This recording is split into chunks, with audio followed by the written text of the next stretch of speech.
The Exchange on Deep Dive.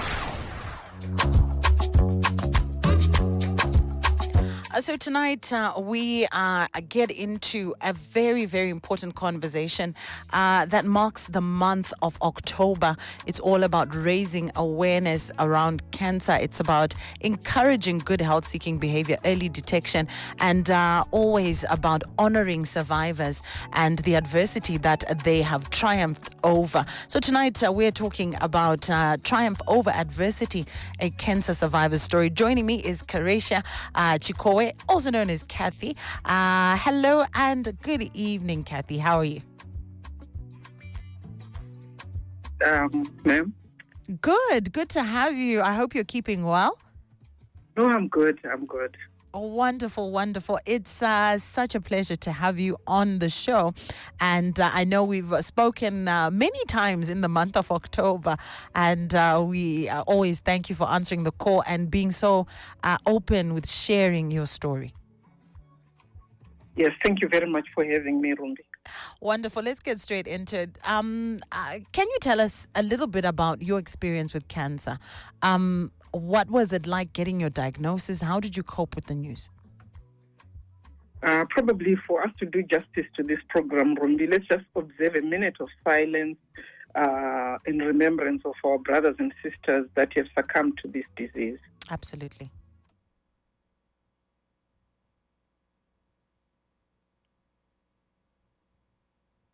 Thank you very much. Do you mind repeating your question, Rumbi? Absolutely. Yes. Tell us a little bit about your experience with cancer. What was it like, getting your diagnosis? How did you cope with the news? Just walk us through it. What was life like, when you found out that you had cancer? Yeah, probably I would want to say it's very rare for people to think about the fact that I may get cancer. I was one of those people. Of course, I knew that there was a disease called cancer, but I never researched much into it. And it was just a disease far-fetched. Of course, I had some signs and symptoms that I had not been well for a while. But, poor health-seeking behavior caused me to not quickly seek for help. But when the diagnosis came, it comes with mixed feelings. I would want to say, of course, you get into a shock or you are not sure what exactly is happening. It's almost like life comes to a standstill. But for me, I would want to say I'm grateful that I was going for this Bible study class where, as we were discussing at some point, our leader spoke to us about the fact that people fall sick and sometimes they die, not because they are sinful. Remember in the Bible that son who was sick, people went about asking, is it the parents who sinned? Who did what for this person to get such a misfortune? Cancer is just a disease that can affect anybody. It cuts across the board. It's no respect of status or location or age. It just cuts across the board. So I would say generally cancer diagnosis can take a tall order on a person. It took a tall order on me, but not that much. I want to thank God because I was in this space where I was just holding on to faith. Generally, I'm a person of faith.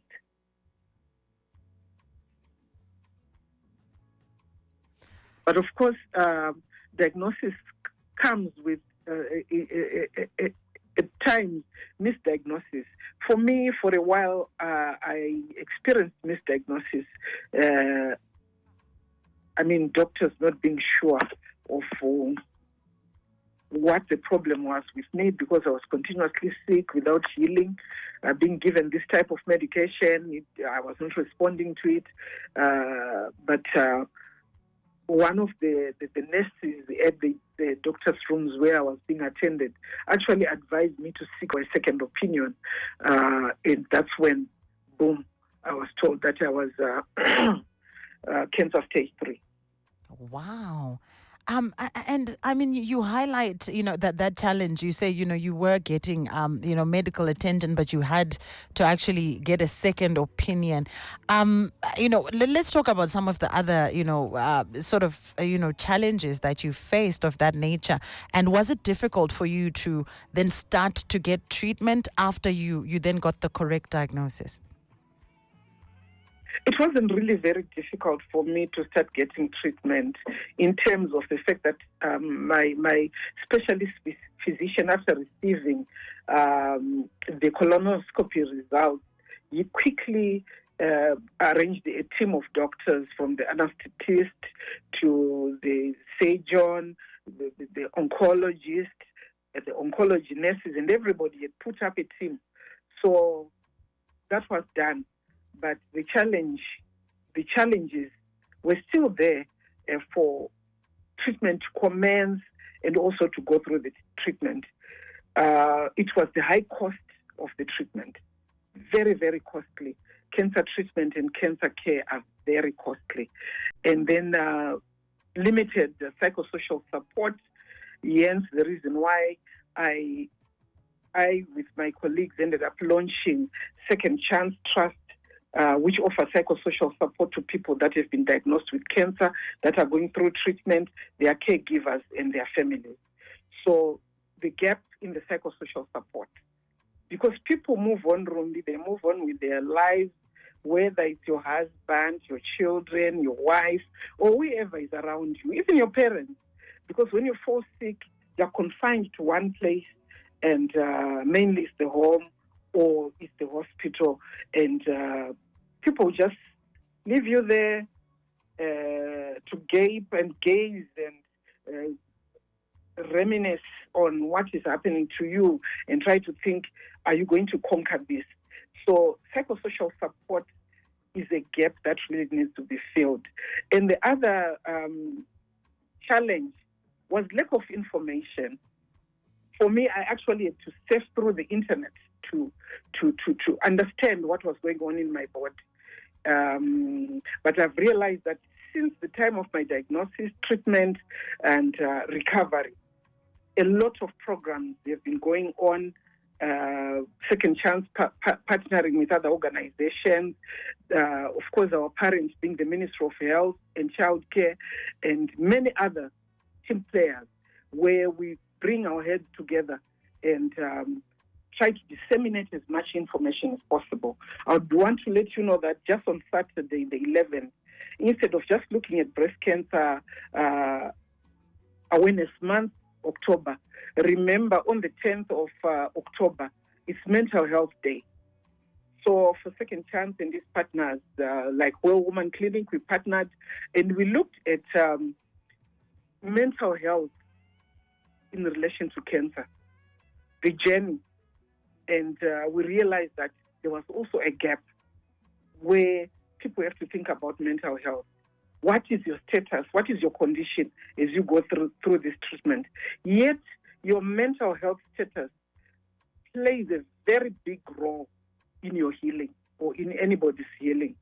Because when you are settled, your soul is at peace, your spirit is at peace, then your physical body will start to heal itself and also be receptive to the treatment. And how did I overcome those challenges? Yeah, how did you overcome? Yes, I would say, most importantly, trusting God. I've realized that across all the faiths that we have in the world, people know that there is God. Holding on to my faith, holding on to God, trusting Him, trusting the medical team that we're going to go through this process, and making sure that I stayed in a positive state and keeping away from negative energy. Negative energy can even come to you through people that you love the most, your family, your friends. Sometimes people come as if they are visiting to see how you're doing. Some will just get there and start crying as if you have already died. Just making sure that people who had negative energy would not be in my presence. In actual fact, my caregiver, her name is Winnie, may she be blessed abundantly. I would always tell her that, Winnie, please, I would tell you if I want to see people. People will come to my gate and she would just say, today, Mom is not seeing anybody. Because sometimes if you hear Tete, Gemina is coming, she will bring in negative energy. Sister Dorica is coming, she's negative. Whoever it was who had negative energy, I just made sure I kept them away from me completely. I closed them off psychologically, spiritually, my soul, and my physical body. And that enhanced my whole process of healing. That's fun. Well, I was going to say it's fantastic, but I mean, it must have come with its own challenges. Did these people realize that they were actually making it worse, that they had such a negative impact on your mental health? I'm imagining someone still going through, this journey, and they're just surrounded by people who might not know that they're being negative. What message or what advice can you give to some of those people who are there in your life, holding your hand when you are going through treatment, or maybe you've just gotten a diagnosis? I think we need to spread the message of the power of positivity to our people, so that people understand that when I'm not well, it doesn't help to say, maikudzi matopera, my way, you're so thin, what's happening? You'd rather say, I'm happy to see you. You are doing very well. You look good. What do you think I can do for you to assist you during this process of healing? I would want to say, one of my friends always used to come and encourage me, and one of my uncles. In fact, I would say two of them. One would just come and sit, not say anything, just hold my hand. And the other one would just come softly and start talking to me about issues that did not relate much to my disease or to the disease that I was going through, just to try and find out the things that I was thinking about, what I would want to do when I feel better, when I recover, and so on and so forth. So it encouraged me to see a future ahead of me, to see a life ahead of me. And it gave me hope that after adversity, I still had a life, which I needed to forge ahead with. And also just allowing my footsteps to be led by the Lord in terms of my journey of recovery. Oh, that's powerful. That's powerful. To our listeners, if you are joining us now, we welcome you to this very special conversation. We're speaking to Keretia Chikowa, and she's sharing her journey of triumph over adversity, a cancer survivor. We are going into all aspects, and she just raises there the critical point of keeping your mental health in the best positive state, and even just trying to have positive people around you as one of the things that helped her overcome.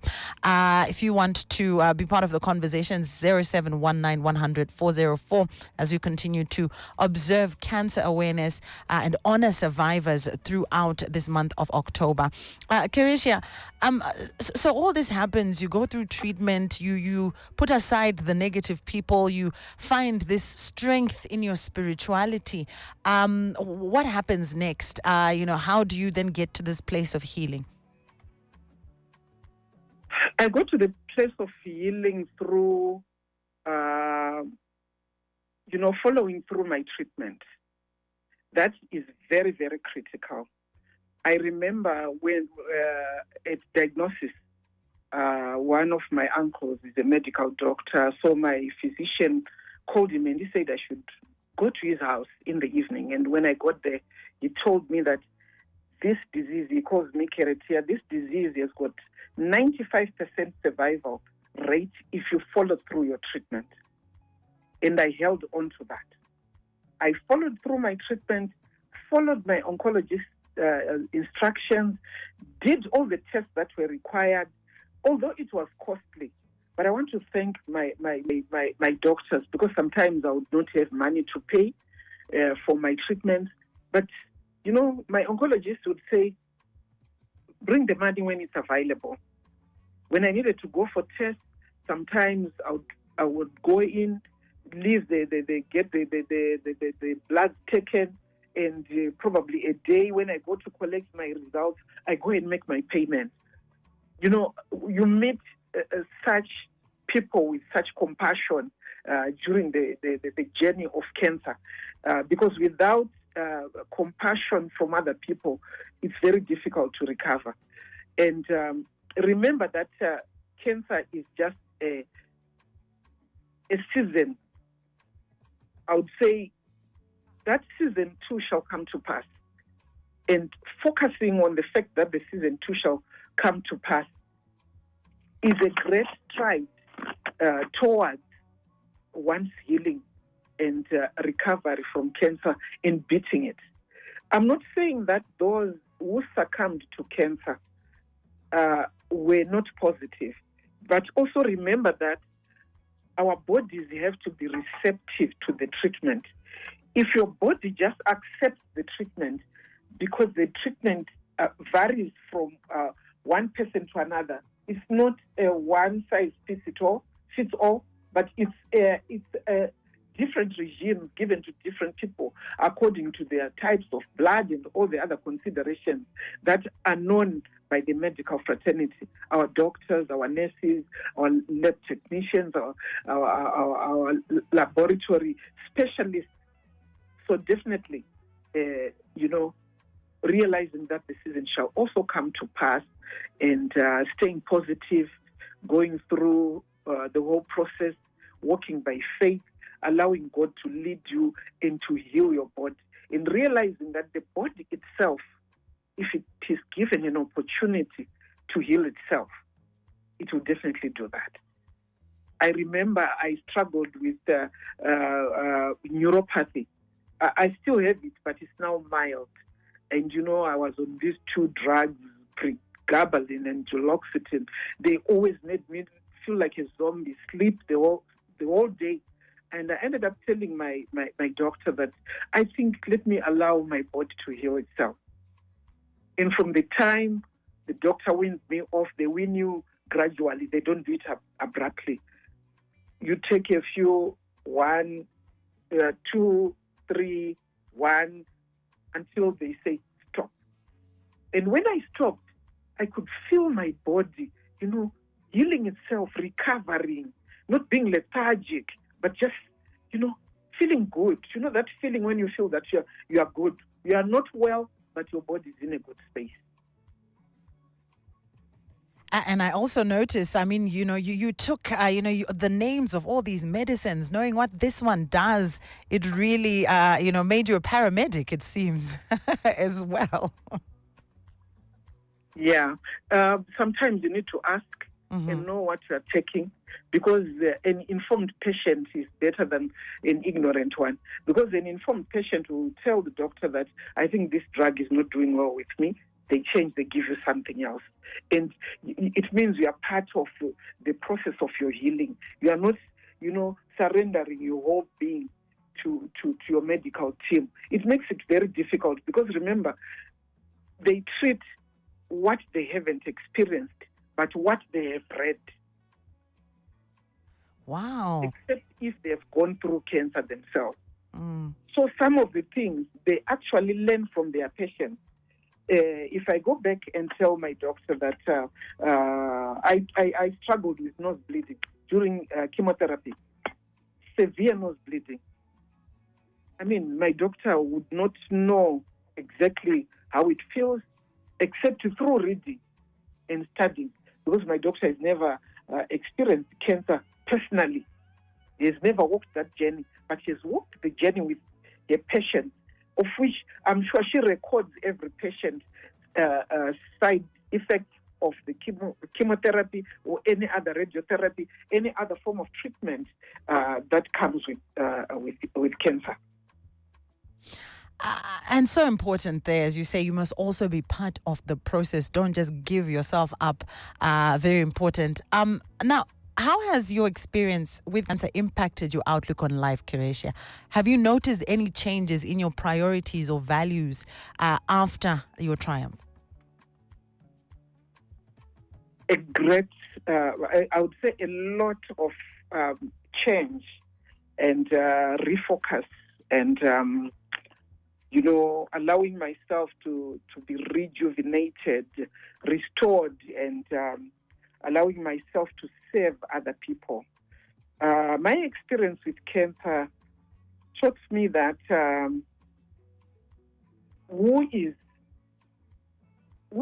truly is for you, who truly loves you. Because when you are at your weakest, that's when you see the people that are there for you and those that only want you when you are capable of serving them well. What I mean here is, people have this tendency, even in the business sector, you'll find that if someone knows that buyer so-and-so is there and they still hold the position, they'll make sure they give them a phone call every day, if not twice, 3 times a day, because they know that the buyer is got the final say for their product to be bought. But the moment this buyer falls sick with cancer and they're at home, people will just call and check, sorry guys, I'm not at work, I'm not feeling well. If you say that twice, 3 times, some will never reach out to you. Some, even when you stay with them, they will never take care, they will never check how you're doing. Even if they're your relatives, they can even not even come to see even your own sibling. Because people have got this tendency that they feel they will never be affected. So what it has taught me is to be compassionate towards people when they are not feeling well. Hence, working with Second Chance Trust.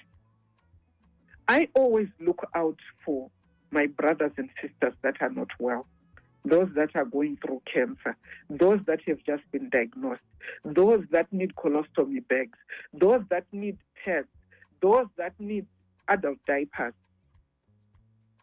I also reach out to my colleagues in the health profession, my oncologists, my oncology nurses, the people in the lab. I've created a whole network of people that I appreciate and always be there to say, even when they send a person to say, I think you need to speak to this one.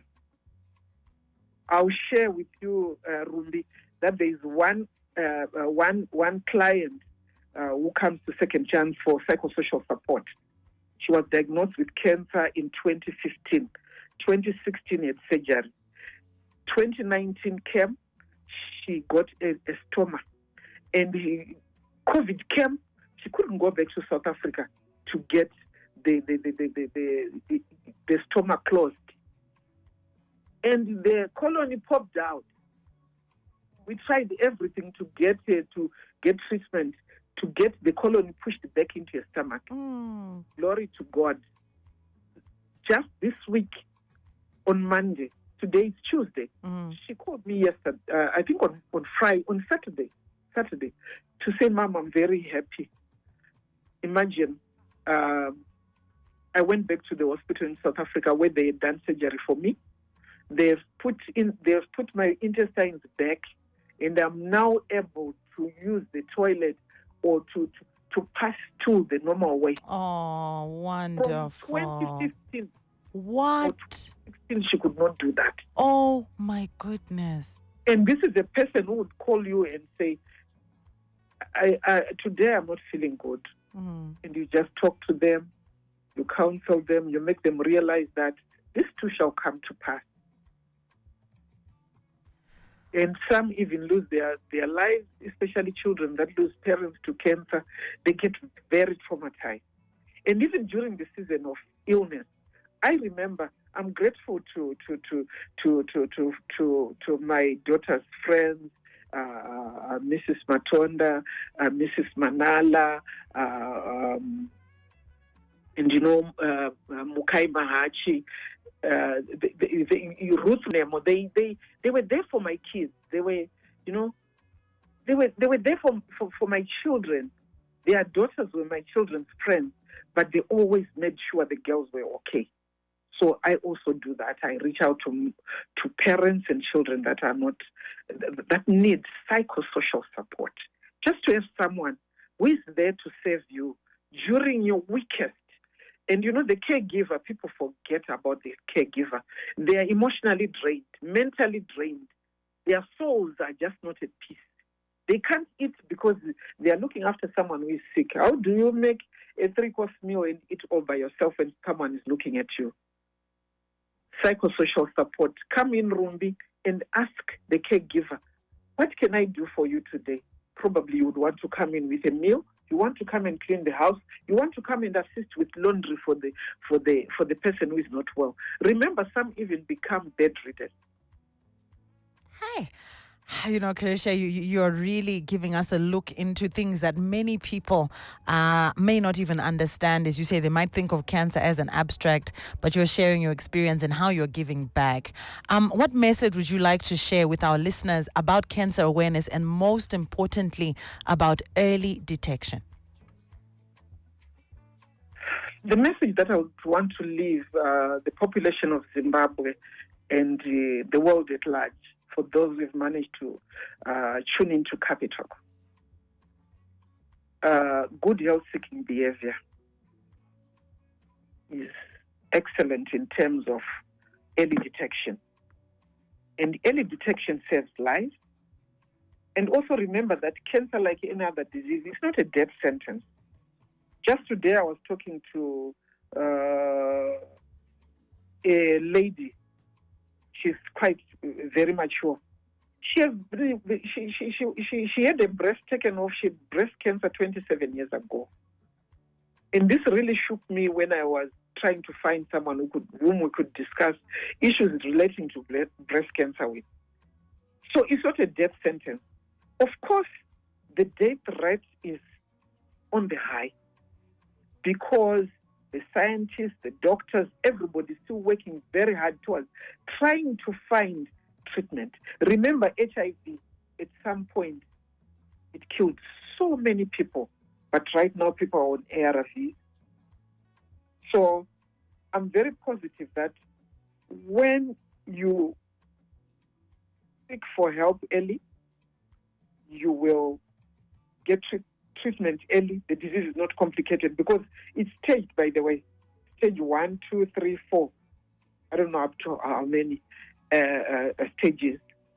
Stage 1 and 2, they are manageable. Stage 3, I was at stage 3. It was a bit complicated. I was very sick. I became very sick. But I want to thank God I recovered. And avoid seeking help to non-professionals. I don't want to say our traditional medicines do not help. Remember, all the medicines that we take are from minerals, plants, trees, everything, from grasses and so on and so forth.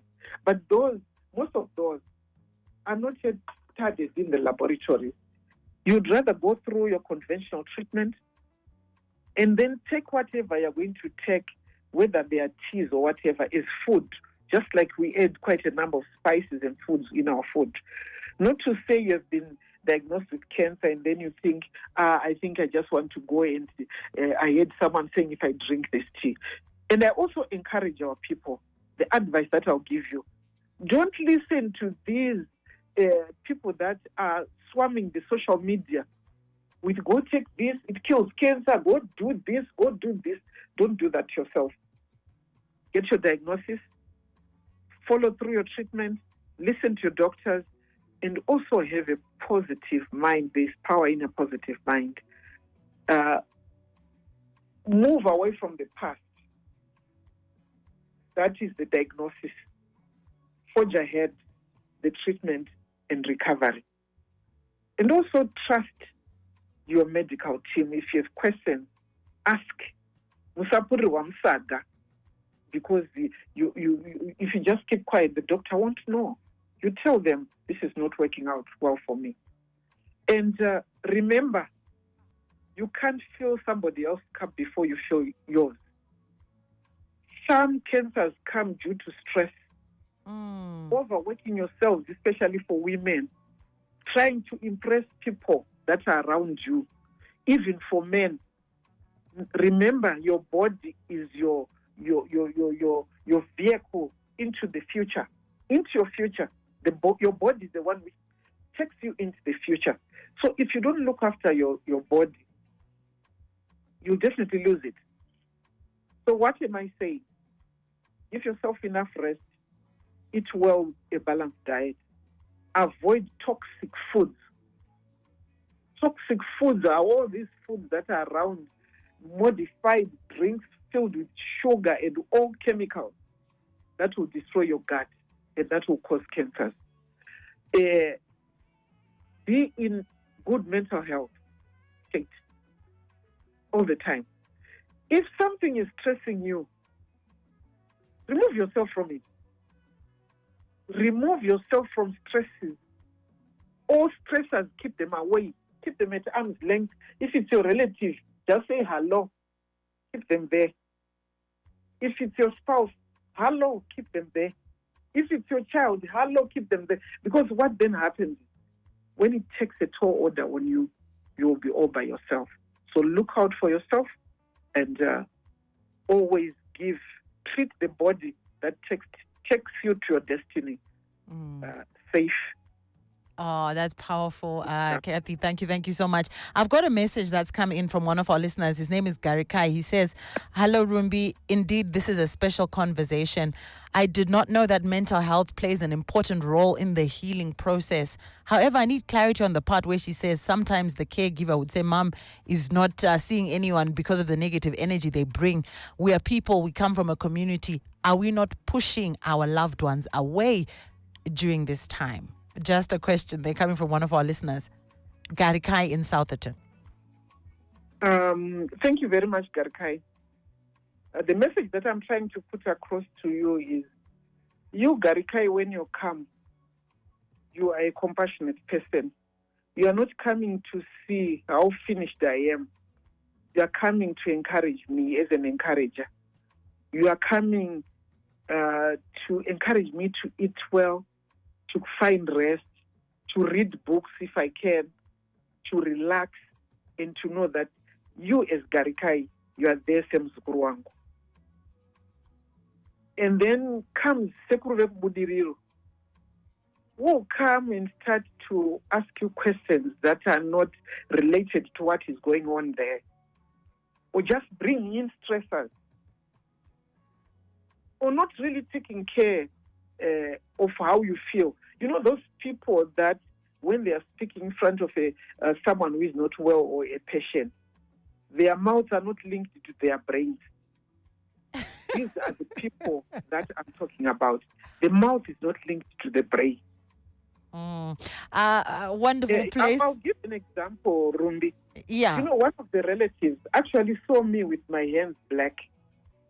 And she literally said, we were at a memorial service, and she said, vana maikudzi, maoko akasviba ndochii mutori mubhazi, muri mubhazi, inwai mapiritsi, kavirai sevamwe. How insensitive. Literally. Oh my goodness. This person said that to me. Yeah. And you know, one of our relatives who was there, who was a nurse, said, mavabvunza kuti vari kunzwei. Tikanzi AIDS idzi mazuva ano vanhu vari kungohwanda nekuti zvazoti AIDS indai munonhingirikira munorapwa mupuwe mapiri. You think that kind of person, Garikai, you would want them in your midst? Definitely not. Kathy, we first run out of time. But it has been such a special time talking to you. One of our listeners also says, my wife is stressing me all the time. How do I stay away from her? Istakanzi till death do us part. So I guess he's also just, taking that advice to keep positivity around him at all times. Kathy, thank you for sharing this amazing story, the positivity, the growth, and also I love that you are now giving back and helping other men and women also suffering with cancer and diagnoses. And we wish you all the best as you continue on in your healing journey and continuing to spread awareness. Thank you so much and continue to shine and stay strong. Thank you very much from me, and have a good night, listeners. Thank you so much. Good night. Amazing power to Kathy and to all who have overcome breast cancer, and of course, even those who didn't win the fight. We remember you fondly throughout the month of October. That takes our time to exactly 8 o'clock. It's time for the news. The Exchange on Deep Dive.